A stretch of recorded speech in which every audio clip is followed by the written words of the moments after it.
A principios de 1905 vivía en la ciudad suiza de Berna, en este pequeño departamento de la calle Kramgasse, un oficinista de 25 años, recién casado, que dedicaba sus ratos libres a pensar en problemas científicos con la esperanza de publicar algún nuevo descubrimiento en la revista de física más importante de Alemania, Annalen der Physik. Antes y después de sus reglamentarias 8 horas de trabajo, sábados incluidos, el oficinista recorría con sus amigos las calles y los alrededores de Berna, discutiendo las ideas que estaba desarrollando.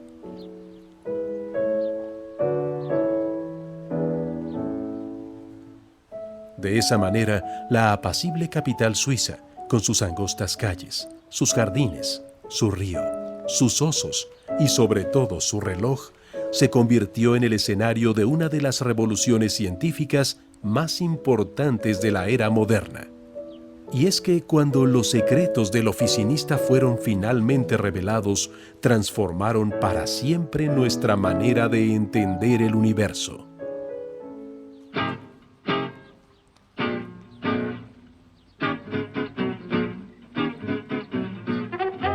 El oficinista había nacido en Ulm, una ciudad del sur de Alemania, en 1879.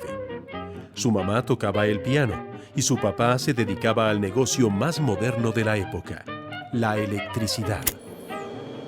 Como atestigua su examen final de francés en la escuela preparatoria de la ciudad suiza de Aarau, a los 16 años ya tenía una cosa clara. Bueno, en realidad dos, que sería muy malo para los idiomas y que lo que deseaba hacer en la vida era dedicarse a la ciencia.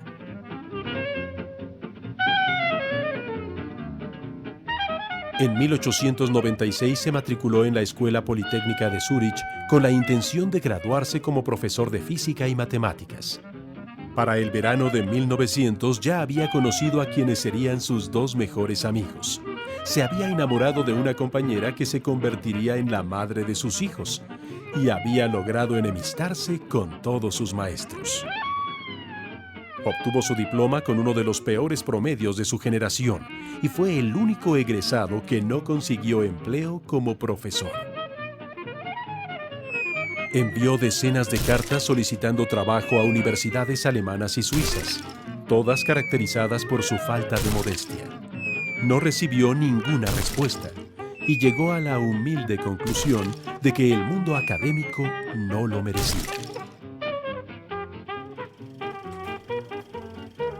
Casi 2 años después de haberse graduado, uno de sus amigos le consiguió por fin trabajo, pero no de maestro, sino de oficinista, experto técnico clase 3 en la Oficina Federal de la Propiedad Intelectual de Berna, a donde se mudó en enero de 1902. El empleo consistía en examinar las solicitudes de nuevas patentes y para completar los gastos que suponía la vida de un recién casado, puso un anuncio en el periódico de Berna ofreciendo clases particulares de física y matemáticas. Un estudiante de filosofía respondió al aviso. Pronto las clases se convirtieron en un pretexto para discutir temas de ciencia y filosofía, y junto con otro amigo matemático formaron una academia informal a la que llamaron muy formalmente la Academia Olimpia. En sus reuniones y paseos por la ciudad comentaban libros que leían en conjunto, pero lo que más les gustaba hacer era discutir sus propios trabajos, que en ese momento no eran muchos. A principios de 1905, uno de los miembros de la Academia Olimpia se mudó de Berna y el oficinista le escribió una de las cartas más famosas de la historia de la ciencia. No precisamente por su estilo refinado, sino porque es la primera referencia que tenemos de los artículos que estaba escribiendo. Was machen Sie denn, Sie eingefrorener Walfisch? Sie getrocknet... ¿Qué hay contigo, ballena congelada, pedazo de lenguado ahumado, deshidratado y enlatado? ¿Por qué no me has mandado tu tesis? ¿No sabes que soy una de las 1,5 personas en el mundo que la leería con interés? Yo, en cambio, te prometo 4 artículos míos. El primero es verdaderamente revolucionario.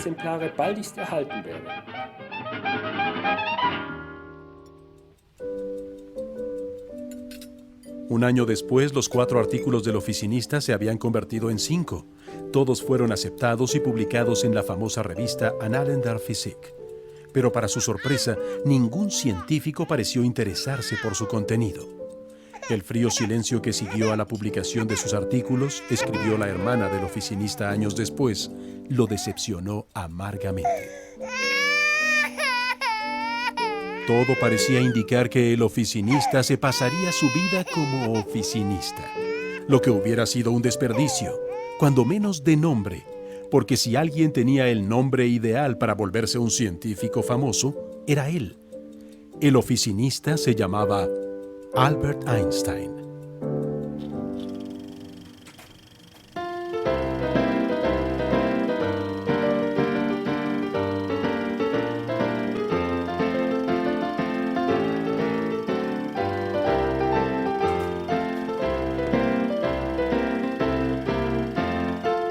A diferencia de muchos artículos publicados en los Annalen der Physik en esos años, y que hoy han pasado al completo olvido, los del oficinista de 25 años tenían algo que los distinguía: el desprecio, para usar sus propias palabras, a la colección de prejuicios que llamamos sentido común. Una característica que no le pasó desapercibida a uno de los pocos físicos que los leyó cuando fueron publicados, en parte porque no le quedaba más remedio.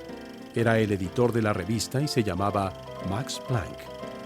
En 1905, Max Planck era uno de los físicos más reconocidos del mundo, y para la buena fortuna de Einstein, no había recibido ninguna carta suya pidiéndole trabajo. Era catedrático de la Universidad de Berlín y había construido su carrera aplicando exitosamente a la física lo que en esa época se consideraba el sentido común. Pocas personas en la historia le han tenido tanta fe al sentido común como los físicos de principios del siglo XX. ¿Y por qué no habrían de hacerlo, si gracias a él prácticamente habían descubierto todo lo que había que descubrir? Los carruajes que caminaban sin caballos y las bombillas de cristal que producían luz sin necesidad de fuego demostraban que el misterio de la electricidad y el magnetismo estaba resuelto, y los poderosos ferrocarriles que los secretos del calor habían sido dominados por la termodinámica, la rama de la física en la que Max Planck se había especializado. Durante muchos años, sus investigaciones, financiadas en parte por la industria acerera alemana, se habían centrado en uno de los pocos fenómenos que no se entendían bien en ese momento: la manera en la que los objetos calientes emiten luz.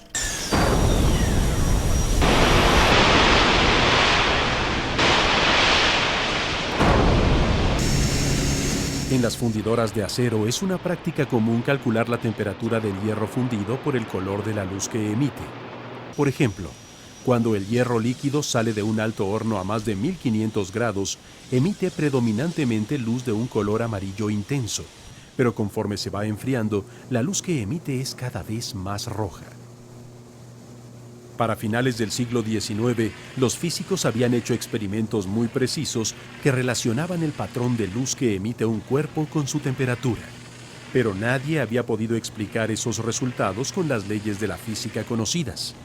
Hasta que después de varios intentos, en 1901, Max Planck publicó en los Annalen der Physik una fórmula matemática que concordaba a la perfección con los datos experimentales. Su fórmula solo tenía un pequeño inconveniente: contradecía abiertamente al sentido común. Planck sabía que la luz emitida por un objeto caliente transporta energía lejos del objeto, y el truco que se le ocurrió para que su fórmula funcionara fue suponer la absurda idea de que dicha energía solo puede ser liberada en paquetitos indivisibles que llamó cuantos. Es decir, supuso que existe una cantidad mínima de energía que el objeto caliente puede perder cuando emite luz.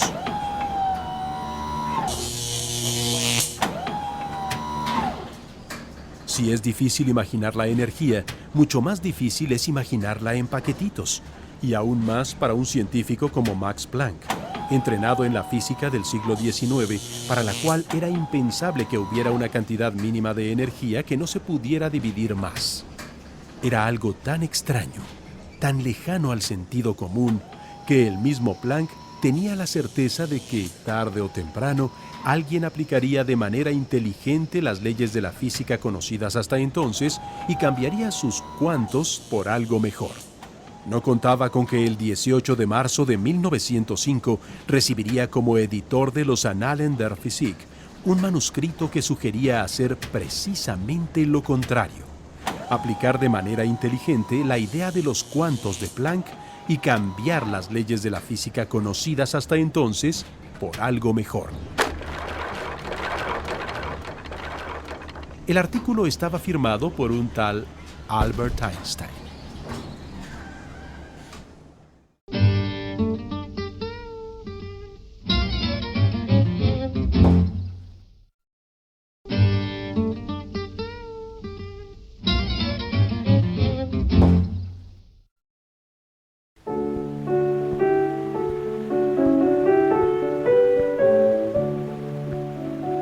Einstein estaba tan orgulloso de su primer artículo que cuando le describió su contenido a Conrad Habicht, su compañero de la Academia Olimpia, en la famosa carta donde lo llamaba ballena congelada, le aseguró que era verdaderamente revolucionario.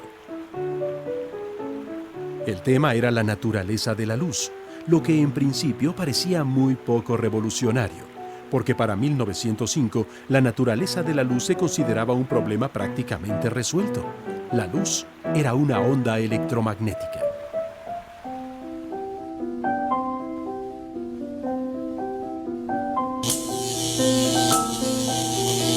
Después de siglos de experimentos y especulaciones, a principios de la segunda mitad del siglo XIX, el físico escocés James Clerk Maxwell formuló una teoría que explicaba exitosamente las fuerzas eléctricas y magnéticas, partiendo de la idea de que las cargas eléctricas y los imanes modifican el espacio a su alrededor, creando lo que se conoce como campos eléctricos y magnéticos. A partir de sus fórmulas, concluyó que un campo eléctrico oscilante puede generar un campo magnético y viceversa, de tal forma que las vibraciones conjuntas de estos campos se propagan libremente por el espacio. Maxwell llamó a estas vibraciones viajeras ondas electromagnéticas, y su sorpresa fue mayúscula cuando, al calcular la velocidad a la que viajan, obtuvo un resultado que coincidía a la perfección con la velocidad de la luz, que ya para entonces se había medido con bastante precisión. Concluyó entonces que la luz no es otra cosa que una onda electromagnética, que el color de la luz está asociado a su frecuencia y que estas ondas pueden venir además en una infinita gama de colores, la inmensa mayoría de los cuales nos resultan invisibles. Esta extravagante predicción fue comprobada experimentalmente 20 años después por el físico alemán Heinrich Hertz, quien fue capaz de generar y detectar los colores de luz invisible que al principio se llamaron ondas hertzianas y ahora llamamos ondas de radio. Para principios del siglo XX, Guglielmo Marconi ya usaba estas ondas de luz invisible para hacer transmisiones inalámbricas de un continente a otro.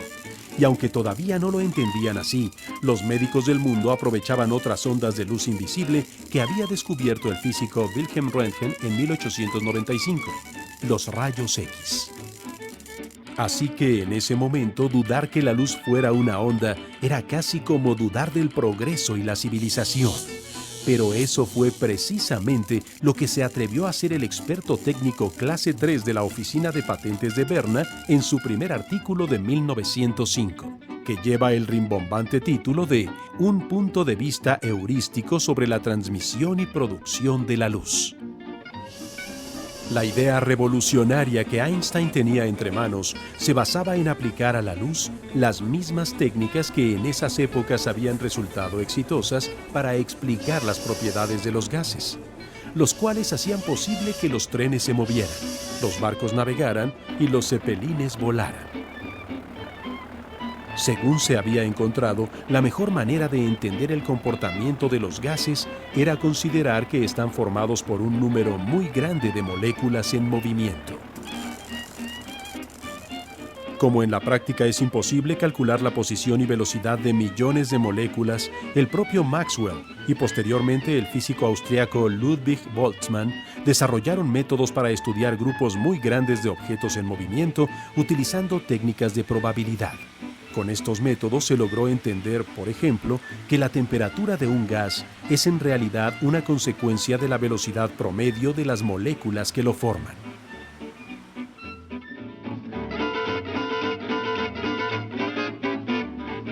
Einstein se interesó por estas teorías desde sus años universitarios, pero fue hasta 1905, después de haber leído los trabajos de Planck sobre los cuantos de energía, cuando se le ocurrió una sencilla pero fascinante idea. Si suponer que los gases están hechos de moléculas había permitido explicar muchas de sus características físicas, ¿por qué no pensar que la luz también pudiera estar hecha de partículas?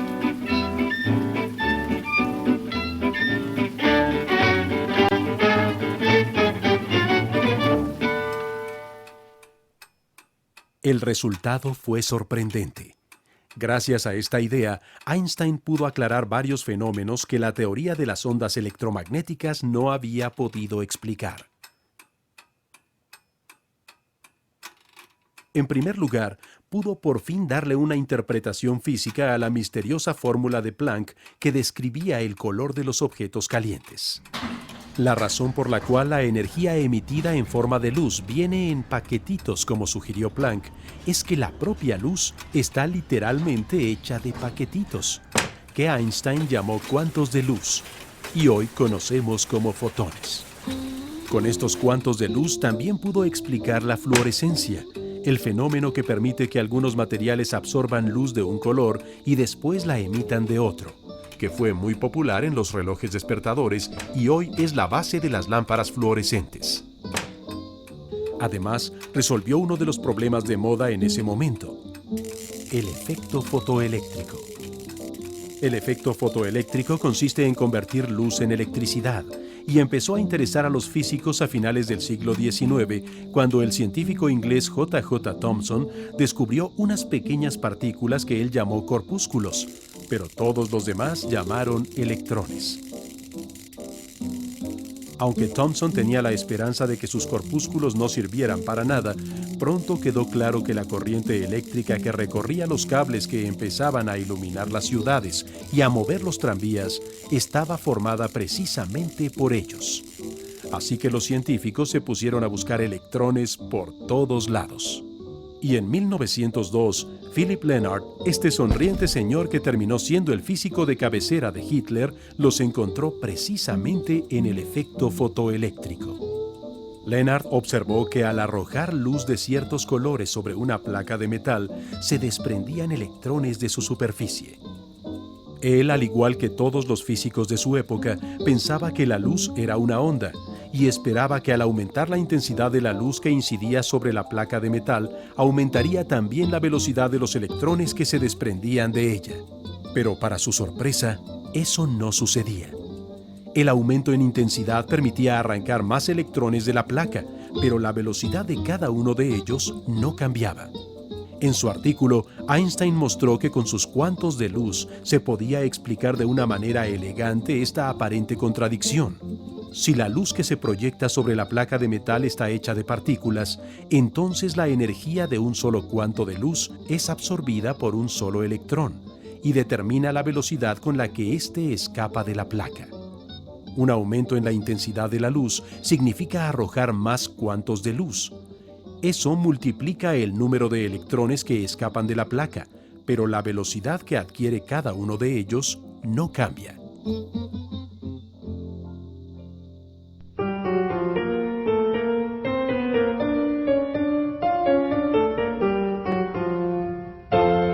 El efecto fotoeléctrico comenzó a explotarse comercialmente en los años 30, cuando los elevadores empezaron a utilizar celdas fotoeléctricas para mantener las puertas abiertas durante el ascenso y descenso de pasajeros. Pero los elevadoristas desempleados no fueron las primeras víctimas de los cuantos de luz. La primera víctima fue el sentido común. porque aunque la revolucionaria idea de Einstein explicaba muy bien los fenómenos de emisión y transformación de la luz, sus características ópticas seguían describiéndose perfectamente, suponiendo que la luz está compuesta de ondas. Y si determinar si la luz es una onda o una partícula parecía ya bastante complicado, la cosa se puso peor cuando los físicos se dieron cuenta de que no se trataba de un problema exclusivo de la luz, sino de todo lo que nos rodea. Una conclusión que se derivó en buena medida de los resultados de los dos siguientes artículos que Einstein tenía preparados para los Annalen der Physik.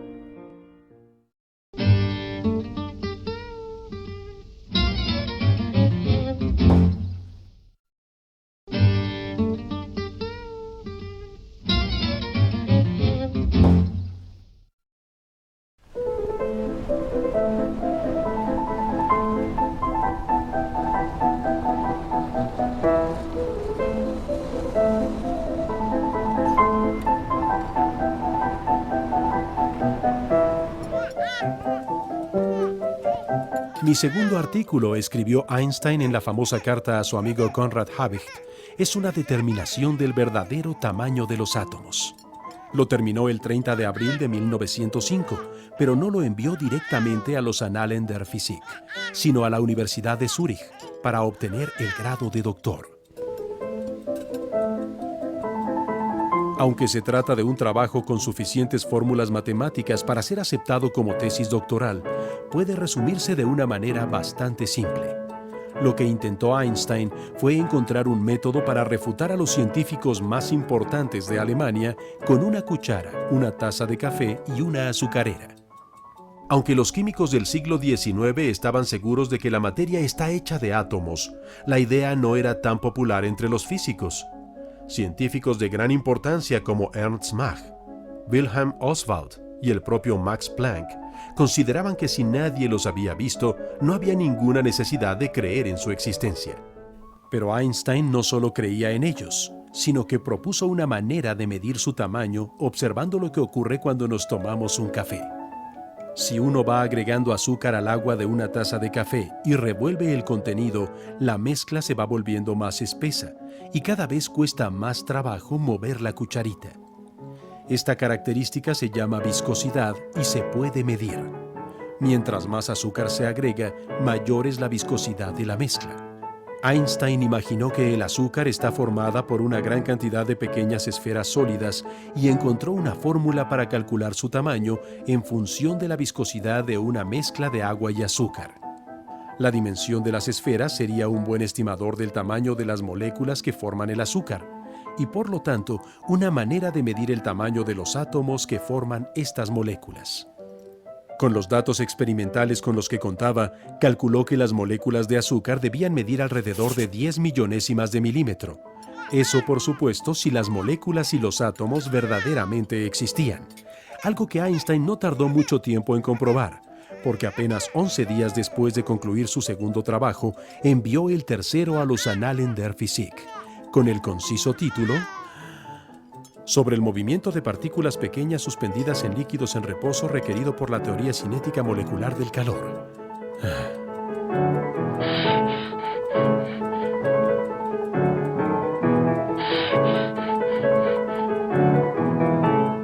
En él analizó matemáticamente estos extraños movimientos que descubrió a principios del siglo XIX un botánico escocés de apellido Brown. Robert Brown observó que cuando colocaba pequeñísimos granos de polen en la superficie del agua, nunca se quedaban quietos. Nadie sabía qué causaba esta vibración que no parecía tener su origen en los granos mismos, sino en alguna propiedad del agua. Utilizando los resultados de su artículo anterior, Einstein propuso una solución al misterio del movimiento browniano. Mostró que la vibración errática de los granos de polen es el resultado del choque continuo de miles de objetos mucho más pequeños que no serían otra cosa que las moléculas que forman el agua, es decir, combinaciones de átomos de hidrógeno y oxígeno.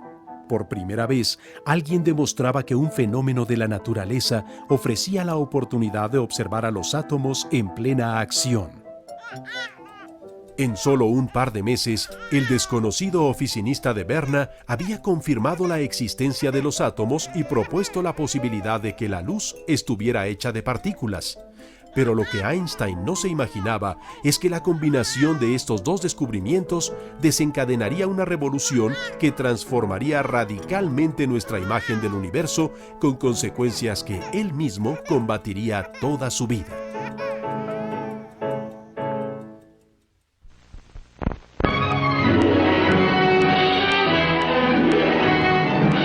Todos estamos familiarizados con el modelo del átomo como un pequeño sistema solar propuesto por el físico neozelandés Ernest Rutherford en 1910, con un núcleo al centro y electrones orbitando libremente a su alrededor. El único inconveniente de un átomo así es que no podría existir en la naturaleza. Según la teoría electromagnética de Maxwell, los electrones en órbita emitirían ondas electromagnéticas perdiendo energía y cayendo en espiral hacia el núcleo. En menos de una millonésima de segundo, el átomo desaparecería. En 1913, Niels Bohr, exportero del equipo de fútbol de primera división danés Akademisk Boldklub, que además era físico y trabajaba en ese entonces en el laboratorio de Rutherford, sugirió que dentro del átomo los electrones no se colapsarían si estuvieran obligados a girar en ciertas órbitas fijas.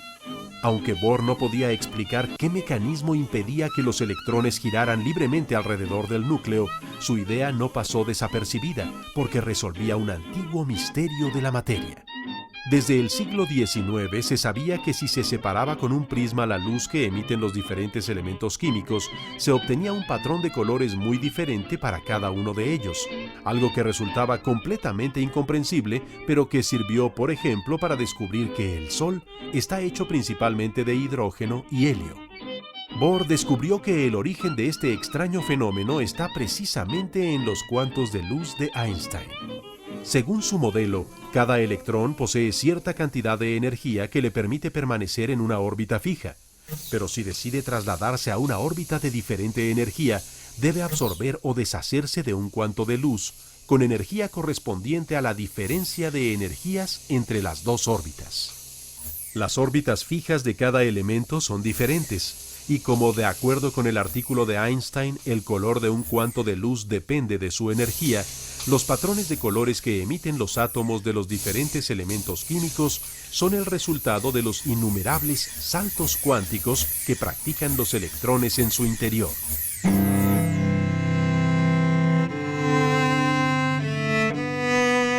Algunos años después, un duque francés, Louis de Broglie, inspirado en la música de cámara y en los artículos de Einstein, demostró matemáticamente que las órbitas fijas del modelo de Bohr aparecerían de manera natural si los electrones dentro del átomo no se comportaran como partículas girando, sino como ondas vibrando. Las órbitas permitidas para cada elemento serían algo así como las posibles notas que puede emitir un instrumento musical. De Broglie concluyó además que cualquier partícula u objeto en movimiento es de alguna manera una onda, algo que se comprobó experimentalmente en 1927 cuando el físico George Thomson, el hijo de J.J. Thomson, que en 1897 había descubierto que los electrones eran partículas, demostró que los electrones también son ondas. Cuando Einstein afirmó en su artículo de 1905 que la luz se comporta a veces como una onda y a veces como una partícula, fue el primero en darse cuenta que la física estaba obligada a encontrar una manera de conciliar estos dos conceptos aparentemente contradictorios. Pensemos en uno de los ejemplos más comunes de ondas que conocemos, las olas, y de partículas, los granos de arena. La diferencia principal entre ambas es que un grano de arena se encuentra siempre ocupando un solo lugar en el espacio, mientras que una ola es capaz de esparcirse por una región muy amplia. Así que para nosotros, partículas y ondas son cosas tan diferentes como el mar y la tierra. Para apreciar las implicaciones de este trastorno bipolar del mundo microscópico, imaginemos qué pasaría si disparáramos pequeños objetos contra una placa sólida con un par de rendijas muy cercanas en su centro. Aproximadamente la mitad de los proyectiles cruzarían por la rendija derecha y la otra mitad por la rendija izquierda, formando en la pared opuesta un patrón con dos bandas muy definidas, separadas entre sí. Y si en lugar de disparar pequeños objetos, hiciéramos pasar por las dos rendijas una onda, se dividiría en dos y las nuevas ondas se superpondrían entre sí. Si dibujáramos su intensidad al llegar a la pared opuesta, obtendríamos un patrón con varias bandas, conocido como patrón de interferencia, muy diferente al patrón que formarían los objetos pequeños. Ahora veamos lo que pasa si hacemos el mismo experimento a nivel microscópico. Estas son las imágenes reales que obtuvo en 1989 el físico Akira Tonomura, lanzando electrones uno por uno a través de una doble rendija y registrando su posición final en una pantalla de televisión.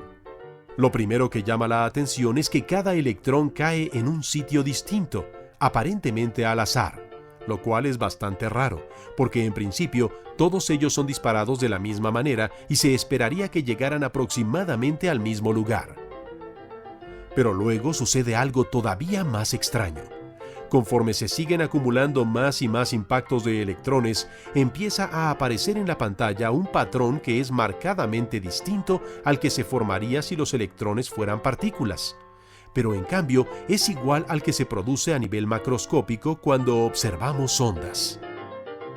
¿Cómo sabe cada electrón por separado que en conjunto tiene que formar un patrón de interferencia? Las ondas producen ese patrón porque una misma onda puede atravesar ambas rendijas al mismo tiempo. Quiere decir esto que, de alguna misteriosa manera, cada electrón es capaz de estar en más de un sitio a la vez y que su comportamiento es finalmente producto del azar.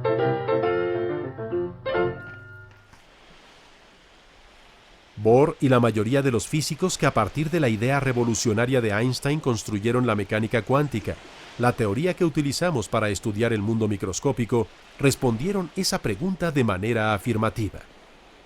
Para ellos, el universo tiene propiedades tan extrañas que ni siquiera tenemos palabras en nuestro lenguaje cotidiano para describirlas, y está gobernado en última instancia por el azar. Pero Einstein, a pesar de que la evidencia experimental fue cada vez más contundente, se rehusó a considerar esa posibilidad durante toda su vida, al grado de que en 1951 le confesó en una carta a Michele Besso, uno de sus amigos de los días de Berna, que después de 50 años de meditar sobre el problema, había llegado a la conclusión de que en realidad no tenía la menor idea de lo que eran realmente los cuantos de luz que había propuesto en 1905.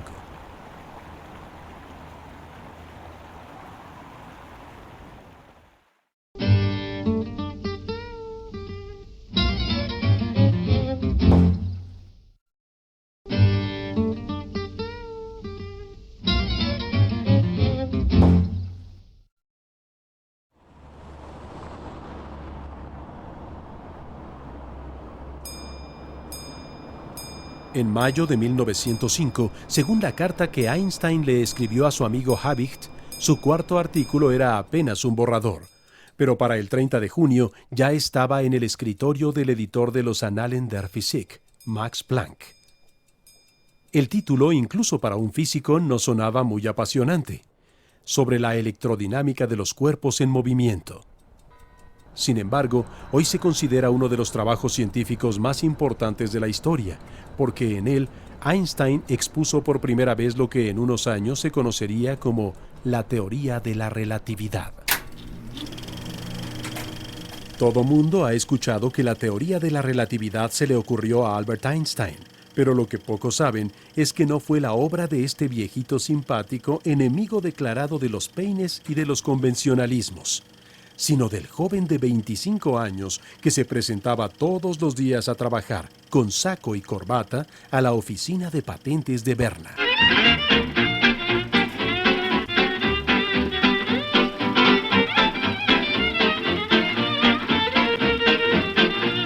La razón de este malentendido es que cuando la teoría de la relatividad se hizo mundialmente famosa como uno de los símbolos de moda de la nueva sociedad que surgía de la Primera Guerra Mundial, Einstein era ya un respetado profesor de la Universidad de Berlín y llevaba más de 10 años de no ser oficinista. En esas épocas, muchos escritores, filósofos y artistas supusieron que lo que Einstein había hecho era demostrar científicamente que todo es relativo, y usaron la palabrita para explicar los nuevos estilos artísticos, las nuevas filosofías y hasta las nuevas actitudes de las personas hacia otras culturas. Pero la teoría de la relatividad no tiene nada que ver con esta idea popular. Su ámbito no es la sociedad, sino la naturaleza. Y aunque no sirve precisamente para explicar el jazz o el cubismo, sí transformó por completo nuestra concepción del universo. El nombre de la teoría no fue ni siquiera idea de Einstein, sino de Max Planck, que empezó a llamarla así en 1906 por la importancia que le confiere a un viejo principio descubierto por Galileo alrededor de 1630, que se llama precisamente el principio de relatividad. Para explicarlo, Galileo propuso que imagináramos un barco moviéndose con velocidad constante en un mar en calma. Estando en un camarote en su interior, sin poder ver hacia afuera, no podríamos saber si el barco está en movimiento o en reposo. De manera equivalente, somos incapaces de sentir que la Tierra está girando sobre sí misma y alrededor del Sol. La razón en ambos casos es la misma. En la naturaleza, la velocidad no es algo absoluto. La velocidad es relativa y depende siempre de quién la mida. Galileo enfatizó que la velocidad no es una propiedad de un objeto por sí solo, sino una expresión del cambio de su posición en relación a los objetos que lo rodean. Es decir, que no existe experimento alguno que nos permita saber si nos estamos moviendo en verdad o no. Por ejemplo, cuando vamos en un vehículo, es igualmente válido pensar que el vehículo se está moviendo a velocidad constante y la ciudad no se mueve, o que es la ciudad la que se mueve y el vehículo está quieto. Todo lo que se movía en la naturaleza parecía cumplir con el principio de relatividad, hasta que a finales del siglo XIX, la teoría electromagnética de Maxwell y una serie de experimentos mostraron que había algo que parecía rehusarse a hacerlo: la luz.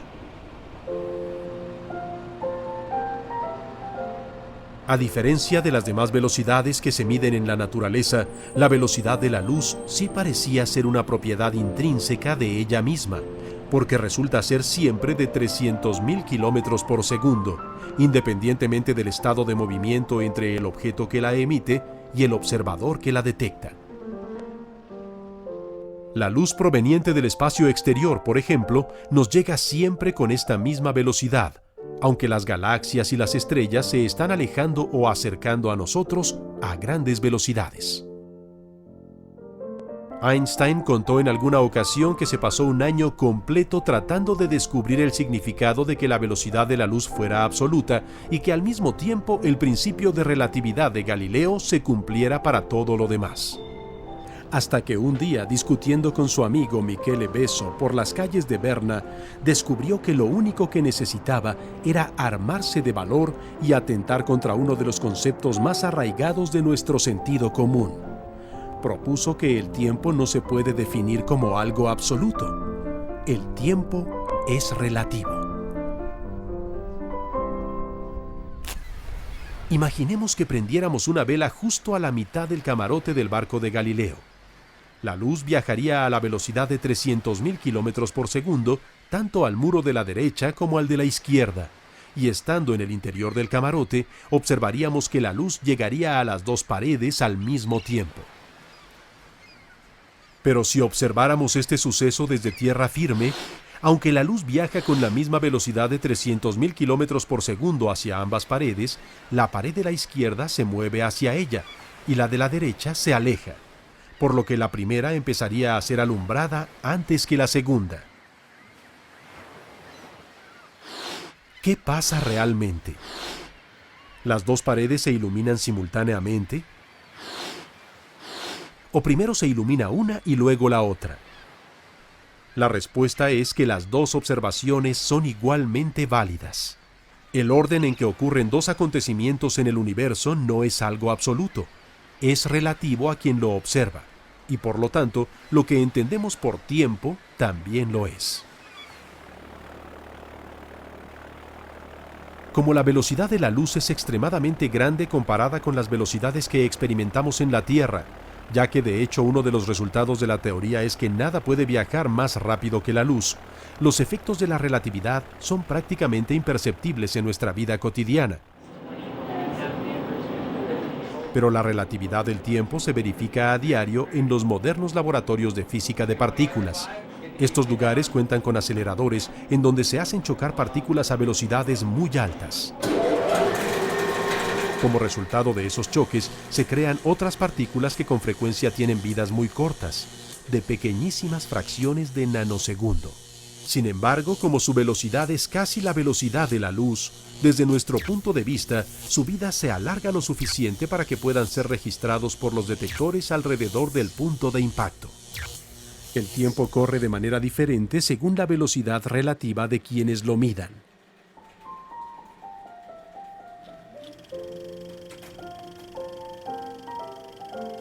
Estamos acostumbrados a pensar que existe un ahora para todo el mundo, como si el presente fuera el mismo en cualquier lugar y un solo reloj pudiera marcar la hora de todo el universo. Pero lo que Einstein descubrió es que cada quien tiene un tiempo propio que transcurre de manera diferente al tiempo de los demás.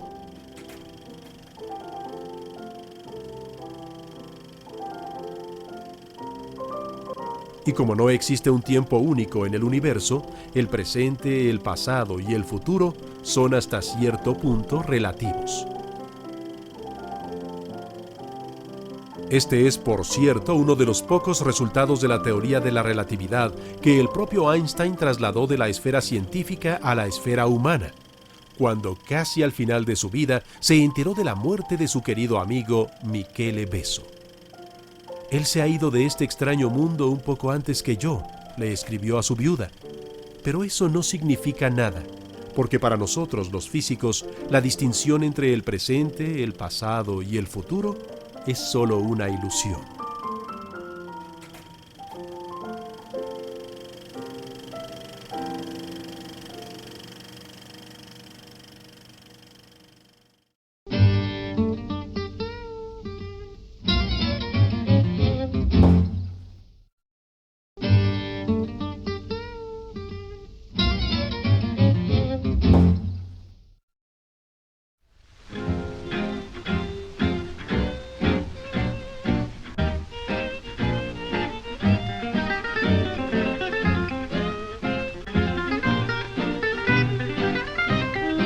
En septiembre de 1905, Einstein le escribió de nuevo a su amigo Habicht, invitándolo a regresar a Berna y convertirse como él en un esclavo de la oficina de patentes.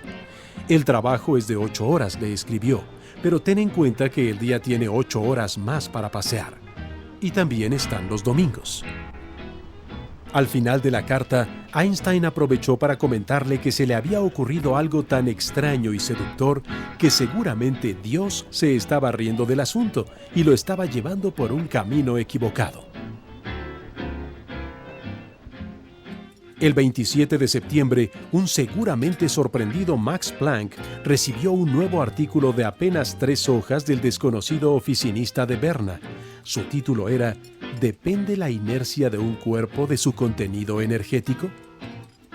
Einstein comienza explicándonos que los resultados de su reciente investigación lo habían llevado a una muy interesante conclusión, y después de unas cuantas ecuaciones más o menos sencillas, concluye con esta fórmula. Misma fórmula que hoy en día aparece reescrita así en los libros de texto de física avanzada, pero que todos la conocemos así. La energía es igual a la masa por la velocidad de la luz al cuadrado, la fórmula más famosa de la física. La interesante conclusión de Einstein es que todos los objetos, por el simple hecho de existir, tienen una energía almacenada en su masa, aun cuando se encuentran en reposo.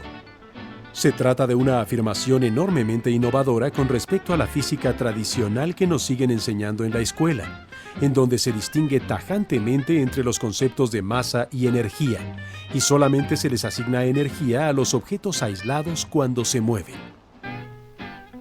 Pero lo que Einstein descubrió es que el espacio y el tiempo, que nos parecen cosas radicalmente distintas en nuestra experiencia cotidiana, están en realidad estrechamente emparentados.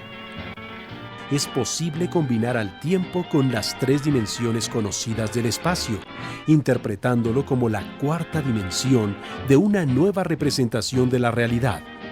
Al considerar al tiempo como una dimensión más, tiene sentido hablar de movimientos en el tiempo tanto como en el espacio. Aunque parezca extraño, aun cuando un objeto se encuentra en reposo en relación con todo lo que le rodea, se está moviendo hacia el futuro, a la precisa velocidad de un segundo por segundo. Así como adquirimos energía al movernos en el espacio, la nueva energía en reposo que descubrió Einstein se debe al irrenunciable movimiento de todos los objetos hacia el futuro.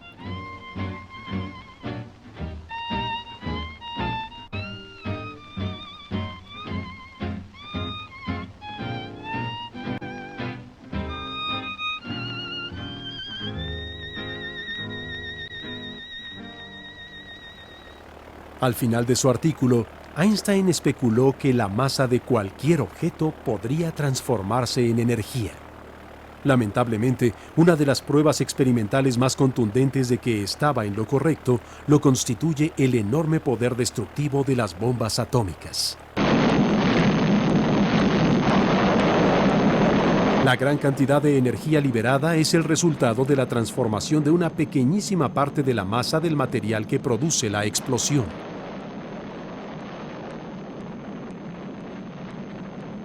La figura de Einstein y su ecuación suelen asociarse con la bomba atómica, pero aunque fue él quien en una famosa carta informó al presidente Roosevelt sobre la posibilidad de producir el arma, no tuvo nada que ver con su diseño y construcción.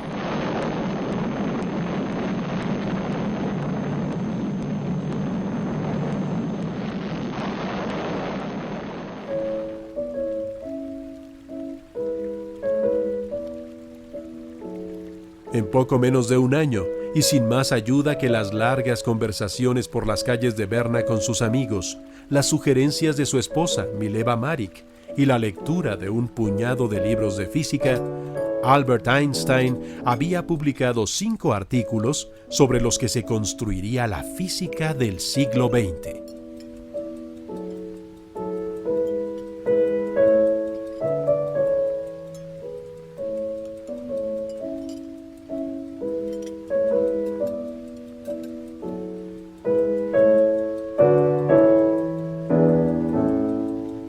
Tiempo después convertiría su teoría de la relatividad en una teoría de la gravitación, ofreciéndole por fin a la ciencia la posibilidad de entender al universo en su conjunto. Gracias a Max Planck, obtendría su tan anhelado trabajo de profesor de física en la Universidad de Berlín, ganaría el premio Nobel y llegaría a ser más famoso que Charlie Chaplin. Pero a principios de 1906, Albert Einstein solo obtuvo un beneficio directo como consecuencia de la publicación de sus 5 trabajos. El experto técnico de la Oficina Federal de Propiedad Intelectual de Berna, clase 3, se convirtió en un flamante experto técnico de la Oficina Federal de Propiedad Intelectual de Berna, clase 2.